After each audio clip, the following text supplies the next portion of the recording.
Hello everyone. Today let's learn some more Hindi sentences. Khurumjari ngasisu Hindi gi sentence kharamu puduna laksari punna miyeng taminarasi. So let me explain in English first. Please see in the Hindi part. Number 1 is uttar jao. Uttar jao. In English there is a two meaning. One is get off, another one is get down. So the meaning of get off is to leave a place or to leave a vehicle, and another one is to stop doing something, to stop someone to do something. And when we say get down, that means we have to move downward or to start doing something seriously, like to begin doing something seriously. So in Manipuri, when we say get off, then it says that thabak ama tauba lephanba, thabak ama tauba lephanba. And when we say get down in Manipuri, you just see in that bracket one, makharomda sarhanba.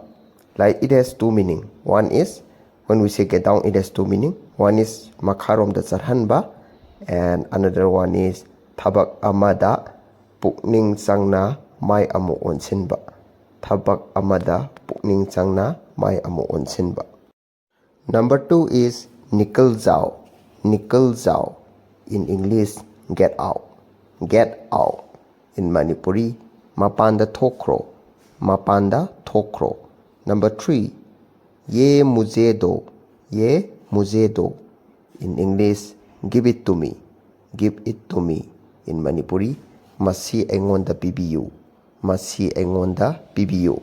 Number 4, wapas jao. Wapas jao. In English, go back. Go back. In Manipuri, hankro. Hankro. Number 5, usne jhut bola. Usne jhut bola. In English, he lied. He lied. In Manipuri, mahak oidaba ngangi. Mahak oidaba ngangi. Number 6, meri madad karo. Meri madad karo. In English, help me. Help me. In Manipuri, aigi mateng amukta pangbiyu. Aigi mateng amukta pangbiyu. So number 7 is isse pakaro. Isse pakaro. In English, hold it. Hold it. So the meaning of hold it is to stop something immediately, and it is a strong command. In Manipuri, masi phao. Masi phao. Number 8, zara ruko. Zara ruko. In English, hold on. Hold on. And it is saying wait. Like if we say hold on, it means wait. And in Manipuri, ngaiba.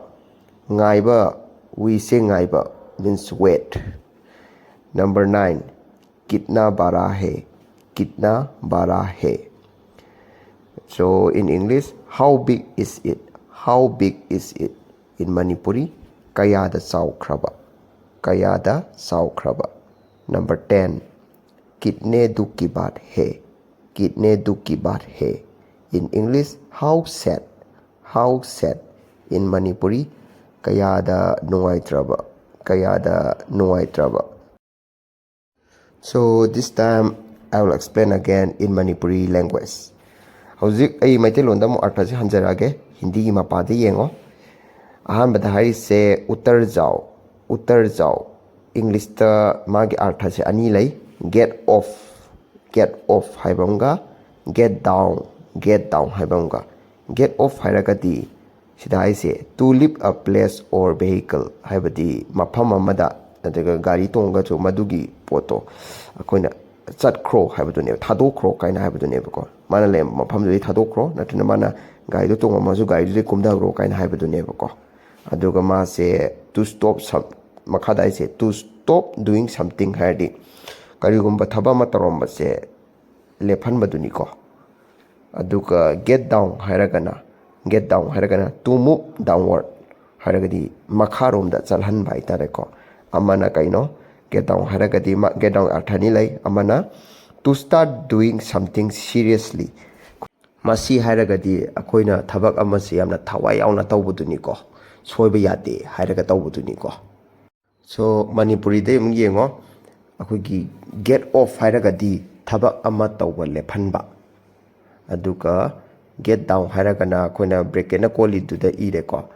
makharom da charhanba artha mana kaino thabak amada pukning changna mai amu onsinba hindi gi ani subada haisina nikal jao english tana get out manipuri dana mapan da thokro ahum subagi sina ye mujhe do english tana give it to me manipuri dana masi engon da pibiu mari subagi sina wapas jao english tana go back manipuri dana hankro manga subagi sina usne jut bola english tana he lied manipuri dana mahak oidaba ngangi taruk subagi sina meri madad karo english tana help me manipuri dana aigi mateng amukta pangbiyu taret subagi sina ise pakaro english tana hold it se english ki style se hold it haragadi stop immediately so high strong command su oi ko habadi yathang yamna kanba oiba aduga khogi kanagumba pot ama toromba si khudakta lephanba duni ko manipuri dana masi phau haiba aduga hindi gi makha gi nipan subasina zara ruko english tana hold on haragadi wait haiba ga mani ko wait manipuri dana ngairi akoina sinaba duni ko ngaira mu kai duni ko mapan subagi sina kitna bara hai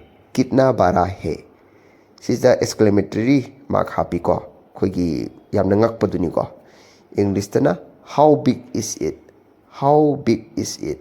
manipuri dana kaya da chawkhraba tara subagi sina kitne du ki bar hai english tana how sad manipuri dana kaya da nuai traba khogi nuai taba phongdok paduni ko